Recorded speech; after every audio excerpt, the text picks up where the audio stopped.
Hey there, this is Pat Ennis of Ennis Legacy Partners. Welcome to the Exit Readiness Podcast. I'm here with co-host Walter Deyhle, and business partner Corby McGordon is joining us today as well. Our mission is to provide you, the business owner, with subject matter expertise on topics pertaining to building sellable business value and for planning that eventual exit from the business. We want to help you build a business that is transferable and then exit successfully on your own terms and conditions. One of the most common challenges that we hear from business owners today, and really for the last 10 years, has to do with people, specifically finding them, keeping them, developing good, reliable, responsive, competent, talented employees. Many owners tell us that recruiting has become harder these days, turnover has become more expensive. Managing younger employees often feels very different from what the owners have experienced in past years and decades. And while much has been written about Generation Z, the conversation often becomes oversimplified, it seems. It's easy to fall into stereotypes or frustration. We tend to do that. But perhaps the most important question is, what are younger employees telling us about the future of work, leadership, organizational culture? Because regardless of our opinions, Generation Z is becoming an increasingly important part of the workforce. Business owners who learn how to recruit, retain, and engage these employees effectively may gain a significant competitive advantage in the years ahead. Those who don't may find themselves facing higher turnover, leadership gaps, and perhaps increasing workforce challenges. And there's another important consideration. A business that consistently attracts, develops, and retains talented people, and you've heard this many times here before if you've listened, if you're a faithful listener, and hopefully you are, is typically more valuable, less dependent on the owner, and ultimately more sellable and transferable. And so today's conversation is titled Recruiting, Retaining, and Engaging Generation Z Workers. Joining us today is our friend Danielle Verderosa. Danielle's the founder and president of HR Allies, where she serves as a trusted executive HR advisor to owners of growing privately held businesses across the United States. With more than 25 years of executive HR leadership experience, she helps owners, business owners like we work with, build organizations that are not only legally compliant, but operationally stronger, more profitable, less dependent on the owner. She's advising owners on recruiting, leadership, employee retention, workplace culture, compliance, and organizational structure, transforming HR. Listen to this. This is important, at least from our perspective. Transforming HR from a necessary expense into a strategic business asset. Danielle, welcome to the Exit Readiness Podcast. It's great to have you with us today. It's great to be here, Pat. Thank you very much for inviting me. You're most welcome. We're looking forward to this conversation. And I know Walter's got the first question teed up and ready to go. Hey, Danielle, thanks for joining us. Hi, Walter. Thank you.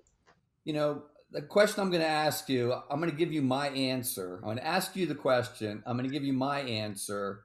And then you can give us the right answer. That's good. So the question is, you've been working in HR for more than 25 years. What's changed the most about employee-employer relationships? My answer is the current workforce are a bunch of babies who don't want to work, and you got to bend over backwards to make them happy, which drives everybody crazy. Oh my gosh. Oh my gosh. I'm assuming that's not the right answer. So You will never hear me say that, Walter. You will never hear me say that. It's funny though, because 2 generations above us, when we came into the workforce, they were saying the same thing about us, right? We had tough shoes to fill. That's what happens. Everybody's displeased with the generation. Yeah, no one's ever said that about Walter, Danielle. No. Maybe it's just me. Yeah. I was a different person in the 80s when I started working than I am now. So, Yes, I hear that an awful lot from clients. It's a huge frustration. To me, if you say what's the biggest thing that's changed, the biggest thing that's changed is these applicants, these employees now in Generation Z, and really anyone, have many more choices than they used to have when choosing who to work for. And, when we came up, it was uh, we wanted a job with certain duties that fit our skills. We had a geographic radius of this big that we hoped an employer was looking for that. When we found that job, we were grateful to have it. We stayed. We even, some of us got pensions if we stayed.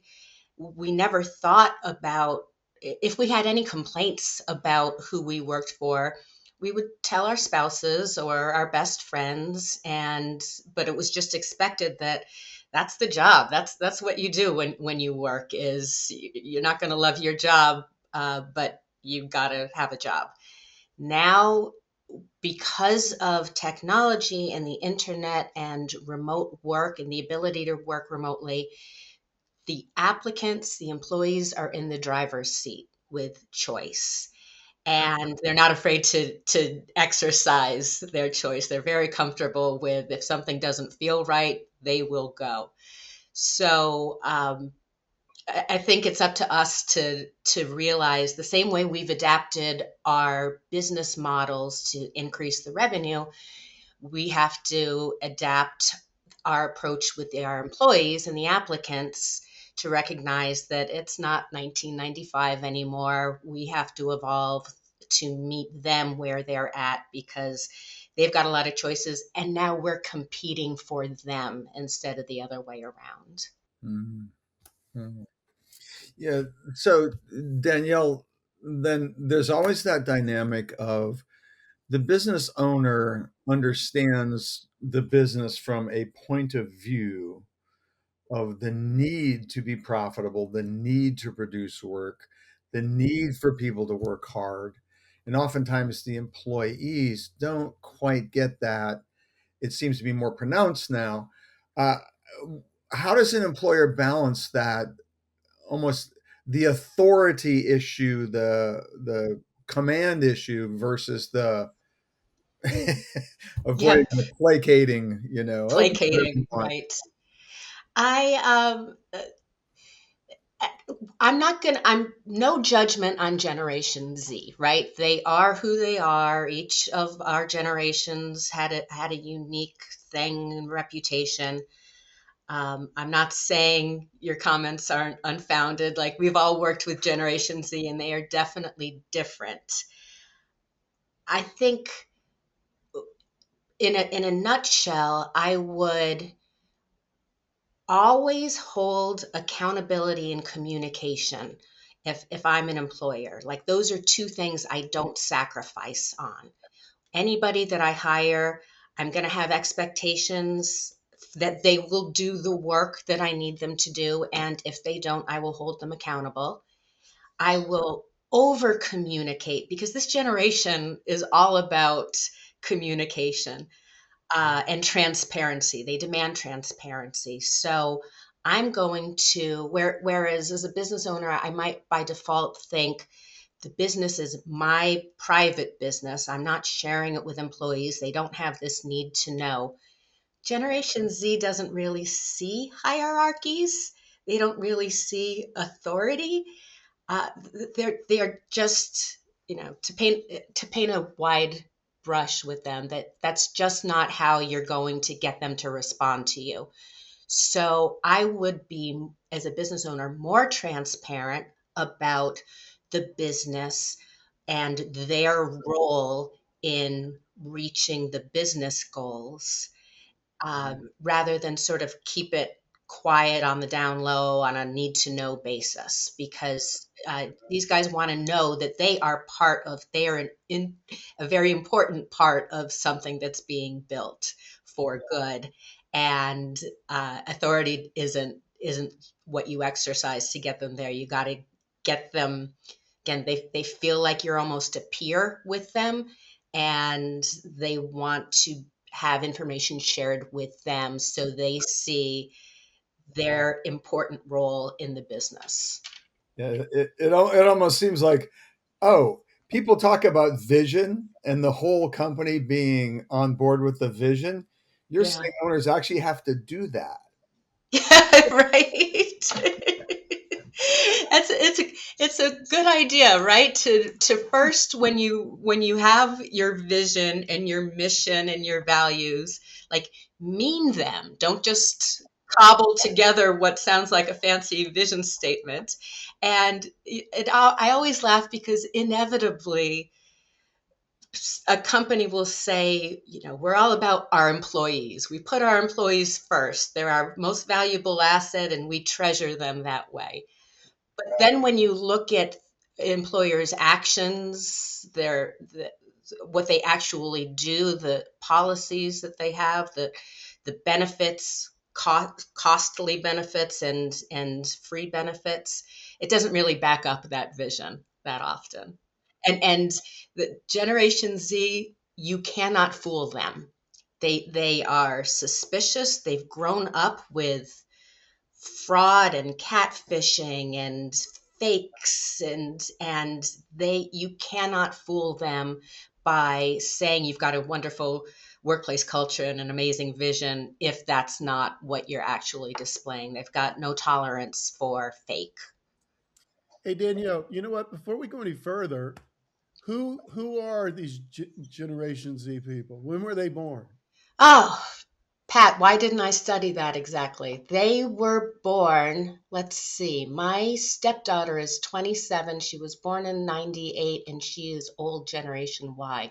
These people, I think, were 2000s through 2015, I believe, Okay. is the Gen Z.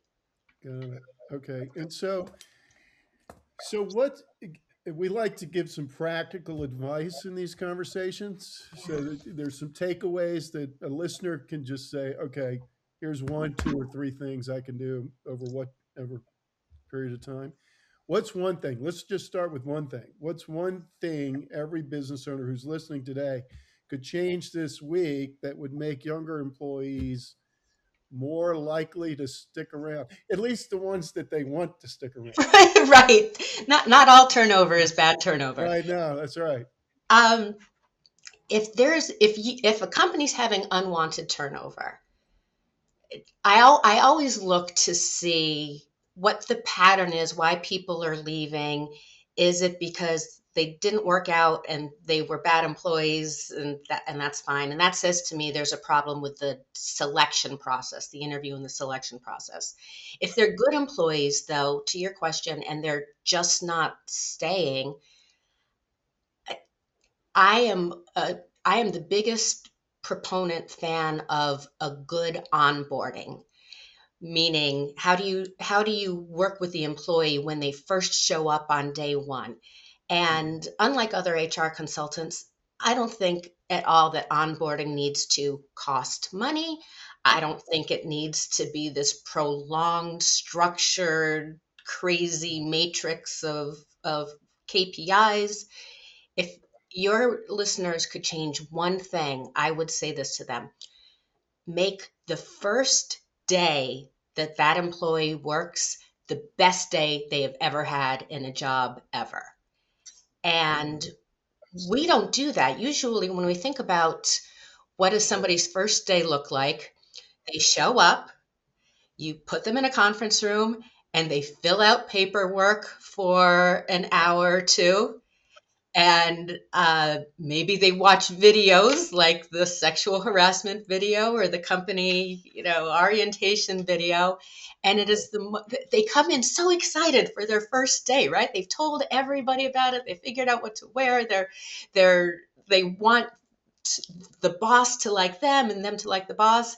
And then most people, they just get immediately deflated because they're sitting by themselves in total boredom and isolation. Paperwork's necessary. Yes, there's a time for that. The Form I-9 has to be done within 72 hours. So we can't ignore the paperwork, but this is what I would do. Make the first day the best day. And I would even back it up and say, make the first hour the best hour. And this is what I advise clients to do. It's a time investment, but you're protecting the investment you made in this employee. First hour, schedule them to start, even if it's not Monday morning at 9 a.m., schedule them to start at a time where you, the owner, have an uninterrupted hour of time to give them your undivided attention.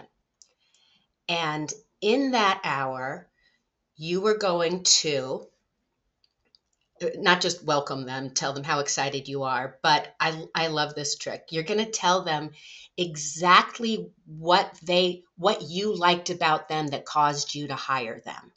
It is so flattering for a new employee to hear, oh my gosh, the boss already likes me and has noticed some specific good qualities about me. Like, you tell them, I knew you were the one who, because when I walked you in during your interview, you made eye contact and smiled with every single person on your path, said hi to them. I knew your customer service was amazing. And that's why I chose you over 50 other applicants. Give them concrete examples of that, not just because it flatters them, but it sets the expectations for them of, oh, my customer service better be impeccable. Right. My whatever better be impeccable. Right. Like you're putting them on notice, like Yeah, it I helps got my expectations. right. It helps set expectations right at the gate, doesn't it? Yep, in a very positive way. Mm-hmm. And then tell them about all the exciting things that they're going to be doing for your company and how their individual contributions are going to make an impact to their coworkers and the rest of the team, because that's what they want to hear, is they're not just working for a boss, tirelessly. They want to be part of a team, something exciting. So like, paint a picture of, this is what your first week is going to look like. But after you get through with this, here's a project I can't wait for you to get started on. Here's something that I think you'll be perfect in doing, so that they've got something to look forward to. Because by the time they go home at the end of their first day, everybody they know is going to say to them, like, how was your first day? How did it go? And you want them to be like, I made the right choice. This is going to be fun, rather than like, it was okay. I did paperwork and then I watched somebody do their work for a while. Like, forget that. Like, engineer day one, hour one, and day one, even if you do nothing else. I could go on for week one and the first paycheck and the first 90 days, but day one, that's the thing to do for a takeaway. That's fantastic. So day one, first hour, First owner hour. schedules time right at, initially right away, so that they can then tell this new hire why they were excited about hiring them Yep. and be specific. Yep. And then number three is tell them how about the exciting things that they're going to be doing in their role Right. Mm-hmm. in regard to the vision and the mission Yep. of the company. Yep. Exactly. Okay, that's very practical and not real difficult. And it's free. And you know what? If that doesn't fit in on Monday at 8:30, have them start Tuesday at lunch or whatever. So whatever the business owner needs to do to win their hearts early on. Mm-hmm. Mm-hmm. Yeah, Hey, along that Danielle, line. something to the feeling, I guess is the word I would use, that today's younger workers, they don't want to start on the bottom and work their way up. But Yeah. is that more of what you were hitting upon earlier, that they don't view themselves so much positionally as they just want to be part of the collaboration of a team? Yep.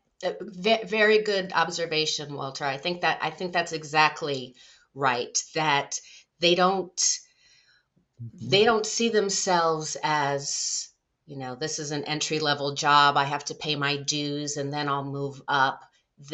All their lives, they've been told that they make immediate impacts. They've been told to advocate for themselves. They've been, you know, uh, applauded for whatever effort that they put in. And so even if they've got what we consider an entry level job, I think the key is to make it make it the most exciting possible spin of an entry level job that you can. And even if the job is drudgery, I Mhm. can't think of something, but you're hiring them to be a retail cashier. Mhm. Um, See if there's embellishments you can give them, special projects to Mhm. work on that maybe are what might be meaningful to them personally. Mhm. Something else that is allows them to feel like I'm an immediate contributor and have an immediate impact, and they won't see themselves as a cashier. They'll see themselves as the right hand person to the manager. Mhm. Yeah. Yeah, Danielle, along those lines, just the idea or concept of professional development. I was in the Navy. There's a path that you look ahead to while you're at that entry level Hmm. position, right? And how important is that for Right. an employer to cast a vision of, yeah, you're starting here, but here's where you can go, and then facilitating the actual accomplishment of that? This generation's odd in a way that you know how we were career, career, career, and then work life balance sort of started to be a thing in the 90s. And now it's boomeranged so that there's no balance. It is personal life first, and work Mhm. is unapologetically secondary. Right. So, to your point, Corby, they may not, some of them want growth and professional development and to climb a career path. Some of them do not. I don't care. And so I like to advise you can't over communicate with these people enough. Yeah. So start the career conversation early on instead of just, where you want to be in 5 years, I'll help you get there, to thinking of all types of things in 5 years, and asking, do you think you want to take the next step, or do you want to just develop yourself here and learn additional skills in this same job? Mhm. And so you're sort of tailoring a plan for everyone, but it all starts with, I say, over communication with what we're used to. Yeah, and what I hear you saying as well is establish an awareness of what do they really want, rather than a Right, rather than right, a exactly. right. We all got to where we are by, working hard, going to the next step and the next step and the next step. But if work's not your priority, many people just don't want that aggravation. Yeah, yeah. But they still want to be challenged, just in a different way than we are used to. Mm-hmm. Mm-hmm. So does working remote fit them really well? Because on the one hand, I could see it's great because it gives you a lot of freedom, Yeah, but it seems to me they do like connection, which I always found you got in the office. But right. I guess a lot of these people, this generation, is used to their relationships being virtual or whatever. And it's a big problem because they're used to, they've maybe finished high school, college virtually. And Mm-hmm. so they didn't, some of my clients have had issues where the Generation Z just doesn't know how to behave civilly in an office setting because they've never been in an office setting. So they don't know clean up after yourself in the break room, don't wear flip flops to work. Like they just, nobody's ever told them. And that's where over communication, I think, and setting expectations and accountability and structure come into place if they do come into the office. But if they're remote, and we get a lot of talent remotely ourselves as business owners, um, I think to protect the investment, you have to manufacture ways to create connections with them, either through Slack channels that you encourage them to be on, regular meetings where it's not just a work meeting, but maybe a once a week shout out. I just heard this from one of my clients. Once a week, they started doing this shout out your thanks to other coworkers, just for Mm. a 20-minute sort of break in between a day. So if you could continue making Mm. relationships, even if they are remote, that is huge. Mm-hmm. Mm-hmm. So Danielle, in the last few minutes, what we're all about here. We're all about helping owners build that transferable or sellable business value and then planning for their eventual exit. Give us your thoughts. What do you think about recruiting, retaining the Gen Z, and how it impacts and affects the value of the business and the future transferability, Yeah. sellability? Let's hear what you have to say about that. I like what you said at the beginning of this podcast, Pat, that if companies who do it right have a competitive advantage over companies that do it wrong. To me, um, the careful selection, the recruiting, and the retention of the good employees that you need, it's not an HR issue, it's a business value issue, because the the lower your turnover, the more um, you lose. When you lose somebody, you lose experience, you lose the relationships that they've built with your stakeholders, you lose their productivity, you lose the momentum, and then suddenly everything becomes risky for a buyer, right? When a buyer's looking at two companies, and and one has 30-40% turnover every year and one has 10% turnover every year, I think the buyer sees, all right, they have figured out how to keep employees, and I'd much rather buy into that stability, predictability, rather than what's broken with this. Is it the work environment? Are the managers incompetent? Like, when you have turnover like that, it's not a generation thing. There's something wrong in your business process that is causing that. And I think that's going to make potential buyers squeamish. It's an easy red flag to see when you Yeah. when you look at turnover numbers. And again, you can't blame Generation Z. It's up to us to adapt so that our systems allow them to stay. Yeah. Very good. Excellent. Yeah. Walter, Corby, any other questions from you? And then Danielle, if there's anything that we should have asked you that we didn't, um, feel free to tell us what that is. But No, Walter, I think you hit everything that I wanted to talk about. I would just reiterate that we are competing now for employees the same way we compete for customers in business. And so Generation Z, for all we know about them and have seen about them, it's up to us to adapt our processes to. We can change processes, we can't change this generation. So this is on us to figure them out so that we are much more attractive to potential buyers than the companies that have lots of churn. fantastic. Is there anything in closing? Is there anything that you would like to promote today? Um, well, I will say this. I have an email that I send out, a short email that I send out every 2 weeks to business owners on some sort of practical HR tip. Not, I call it not the fluffy HR, not the kumbaya HR stuff, just practical tips like we talked about today. Yeah, And if anybody would like to go to my website and sign up for that biweekly newsletter, I'd love to have you join the HR Allies community.